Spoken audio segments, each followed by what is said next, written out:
I have, for 19 years now, been I guess, a proponent for the four agreements, and um, it has helped to change my life. Um, just a moment of background is I came to Nashville from Boston by way of the West Coast. In 1987, I worked in the music business, and uh, I would say I have always had a tendency of living my life as the victim. And what a playground for being a victim. 16th Avenue in Nashville, coming to Music Row to face rejection on a regular basis. And and looking back, how much I've done that in my life, how many things I've walked away from because I got hurt. And that would be relationships and careers and the things I loved, I would give up um, because I would pretty much be the one who would attach kind of a permanent pain to such experiences. And I, in a way, walked away from music in 1998. I vowed never to write another song ever again, and I would show them. And I put the guitar in the closet. I let the calluses fade away from my fingertips. And I became a master gardener at the Hermitage. And I found myself in this beautiful garden. And I adjusted. And then what I found is I became a victim in a garden, if you can believe that one. Now that I was in this utopic place, um, I was finding things wrong with it. Even people who were managing me as a gardener were wrong and going out of their way to make my life difficult and all of that. Anyway, I stopped music for approximately 3 years, and it only came back in 2001, and I began composing at the Omega Institute while I was spending time with Miguel. And a big thing that I learned was about shifting points of view. And the reason I wrote this book, Revisions, it follows along those lines that um, I would become so Velcroed to a certain point of view that there was only one way, and who's right and who's wrong, and all of that. That um, I was always, for the most part, overly sensitive and vigilant. Uh, and how can a person simply approach life with love if he's guarded all the time? You know, and so that's where I was at. Um, I did not, like I say, um, go to see Miguel of my own volition, really, because a place I worked had sent me, and I resented it. And I thought, they're trying to change me, and the best thing I can do is to come here and waste their money. And by the end of that week, I had changed, and because everything I heard resonated, and I felt it, and I was composing, and I realized that nothing can stop me from being creative. You know, right after that meditation, Miguel immediately started talking about how each one of us is an artist. And as an artist, we are creating all the time. He referred to the humans as having this beautiful mind, this imagination.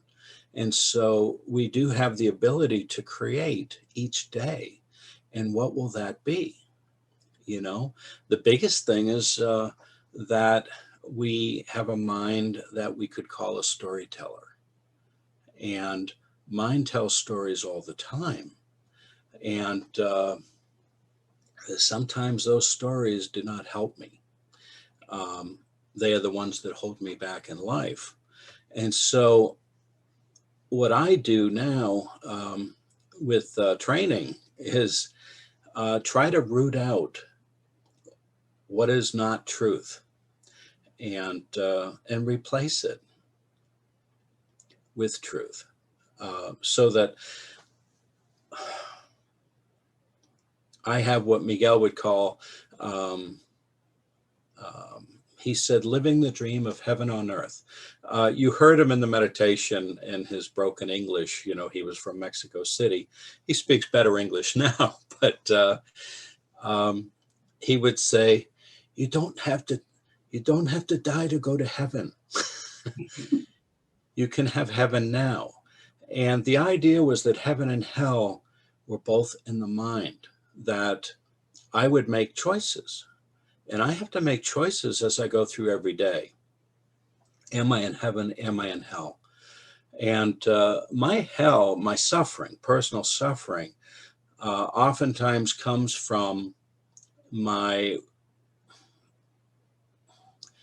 my willingness to not let go of history, to not let go of resentments. That I will do that, and I have to tell you, some of these are long-standing issues. And I've been in recovery from addictions now for 45 years. And I may go to a meeting and somebody may think I have all the answers, and I certainly don't. Uh, I love to embrace the fact that I am a human, I am a work in progress, and I am one day at a time uh, finding something to surrender to improve my life. I made a phone call, not a phone call, but I reached out on Facebook this week to somebody that I have avoided for 25 years in the music business. And I have carried something for 25 years. And I spoke to him about uh, ending the estrangement and getting together for lunch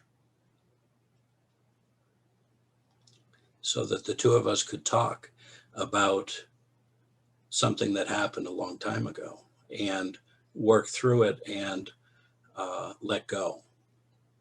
You know, I find ways of doing this now with friends, uh, with family members that may be estranged, and surrendering issues with career. Um, it's been an amazing process, and the biggest part of it comes from changing point of view. And the book I wrote has 73 different stories in it, and it's called Revisions, and that's about seeing things again and seeing old stories with new eyes. And I have found myself doing that more and more. As I worked as a therapist and doing group processes, there are times that we would get creative and we'd work with point of view.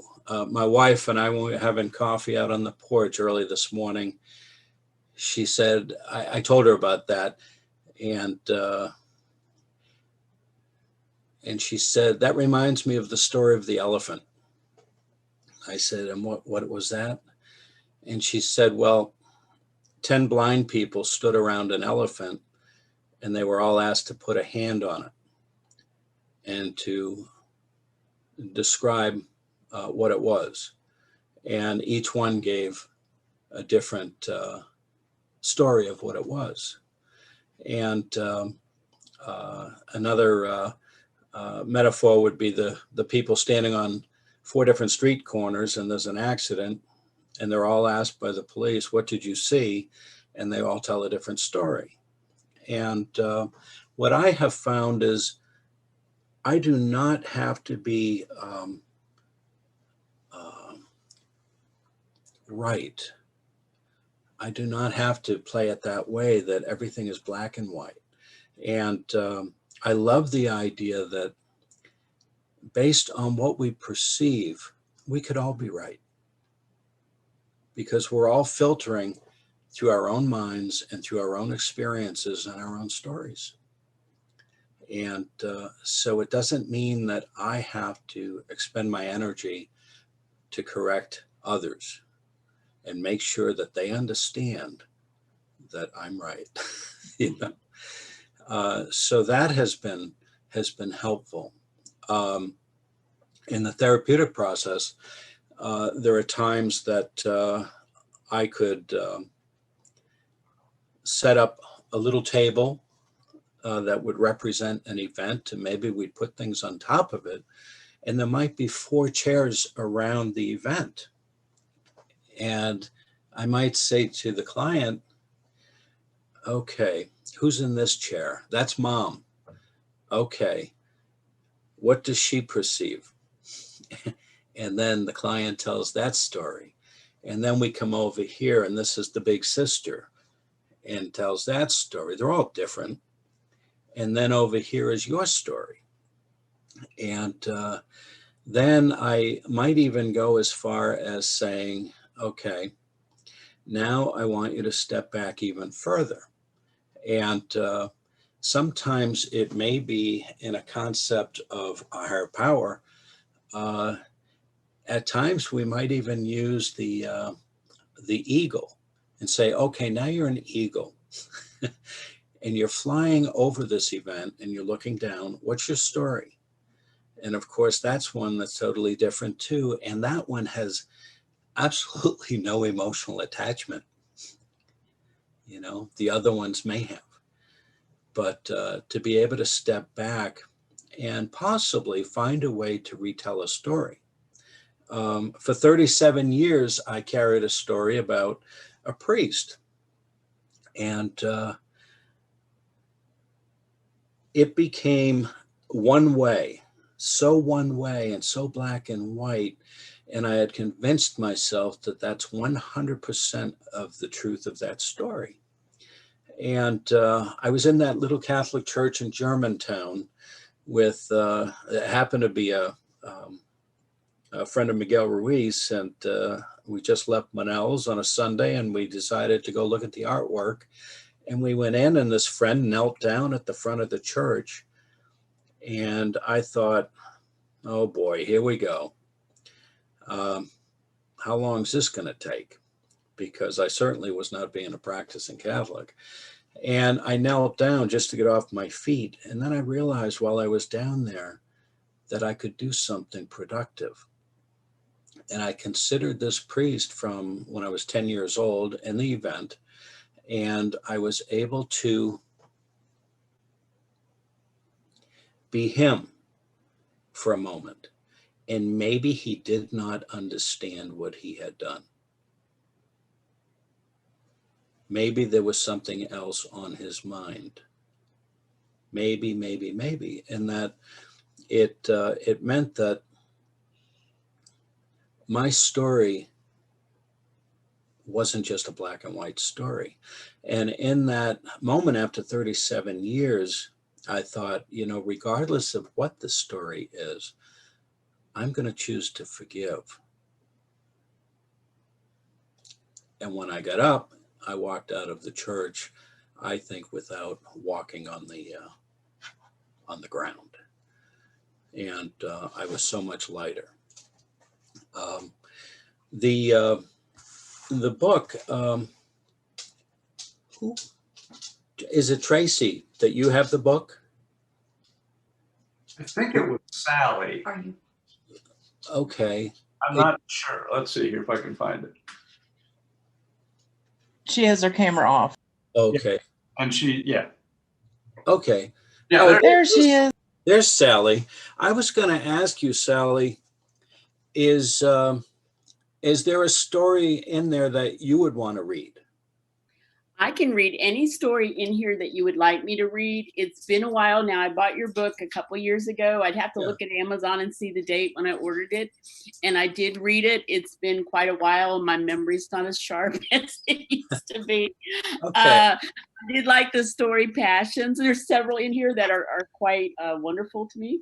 But if you'd like me to read any, they're very short, so I'd be happy to oblige.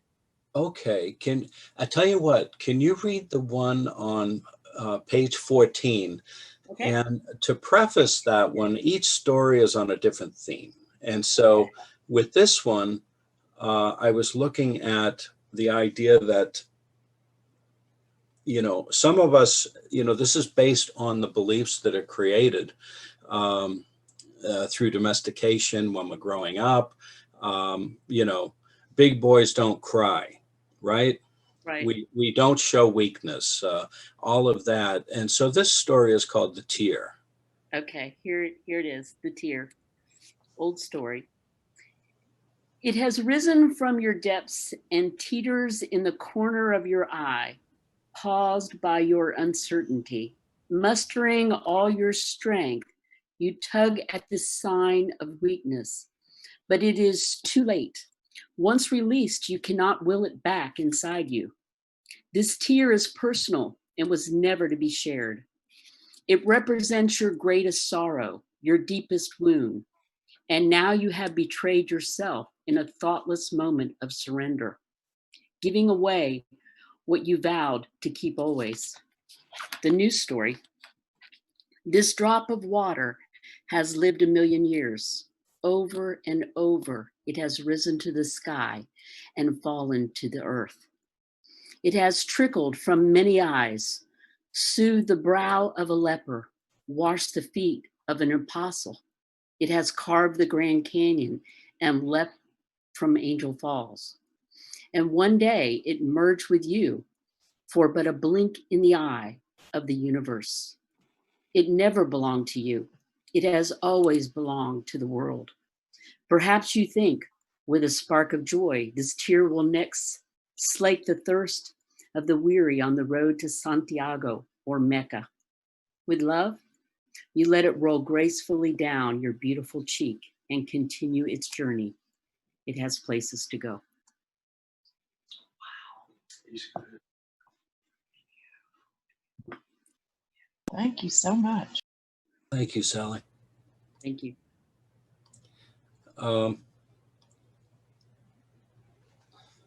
To me, that's what I try to do. I wrote that in a poetic way, but for me to be able to shift the way I think into something that's more loving and more beautiful as I go. And, so there's a bunch of them that I wrote, and it was kind of fun because as somebody who procrastinates and has been accused of having ADD, I loved the idea that every story is 2 pages. And so I didn't have to say I'm working on a book. I could say I'm working on 2 pages. And then one day I had a book, But, for you all, I would ask to see if there's some story that perhaps you've held on to for a long time, that, perhaps over time it became more rigid and just one way. And does that cause you suffering? And is it something you might want to look at in a different way?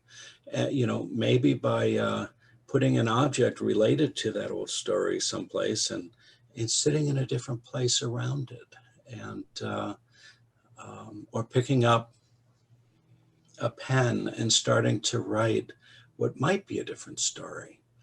The idea for me is to not tell less of the truth that's more palatable. It's about, finding a deeper truth that might have love attached to it instead of anger and resentment and such. That is what I have attempted to do. When I quit writing songs, I hurt myself. When I have been self-righteous and walked away from relationships, I have hurt myself. That is what happens. And I realize that what I do is I create a separation. I separate myself. It's me and it's them. And as opposed to us being connected or us being one. And so it's been important for me to try to resolve issues. When I moved to Nashville, I said, oh my God, what am I going to do? Usually when I have some disharmony, I move to another state. And if Music Row is in Nashville, I can't go anyplace.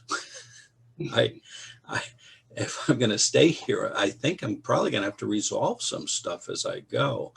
And I'm conflict avoidant. There's that part of me that says wouldn't it be nice to live in a cave and paint pictographs and carve petroglyphs and come out every now and then to hunt and but that is not the real world. I can isolate or I can participate. And I really think I'm here to be in community as best I can. And that's part of the learning experience.